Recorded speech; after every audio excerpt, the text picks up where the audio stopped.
Xenoblade Chronicles 2 is almost here, and we just got a special Nintendo Direct focused entirely on the game. I'm glad to see they are pushing it a bit, talking about the special edition, getting to know a few more characters and a few more details of the world and how you're going to be exploring that world. And we got to see a few new little things here that really have me super excited for this game. Every time we see a little bit more, I get more and more excited. It tends to look a little bit better almost every time we see a new presentation, and this time it really showed me, I think, more than any of the others, that so many of the mechanics within the game, how you explore the world, how combat is evolved, that every little way that you actually interact and explore the world feels very Xenoblade Chronicles specifically, but a little bit of an evolution to that. You start with the Xenoblade Chronicles and everything is very, very familiar to people who played that game, and then it adds a little bit of something extra.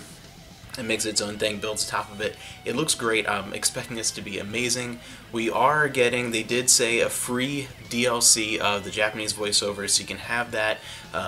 It does kind of stink that it's actually not on the actual like physical game. It is, I don't know, but it might have been something, it might have been a space restriction. That's a sort of my theory there. The fact they're offering it for free like day one as DLC, it was probably just really just couldn't fit it on there, both the audio options, but that still means I'm going to eventually get a Japanese copy of the game, since it's not a physical thing. It is something where you have to have DLCs, but that's really cool. It's actually really good that is an option right up front. That is, so good news right there. The one thing that really bugs me is right out of the gate offering a season pass for a DLC all throughout 2018, and I hate DLC so much, especially when it's already planned and presented ahead of time, and it just, I hate that kind of stuff. Like, I really, really hope that it gets a physical release, a physical expansion down the line once it's all out, maybe next Christmas, that type of thing, but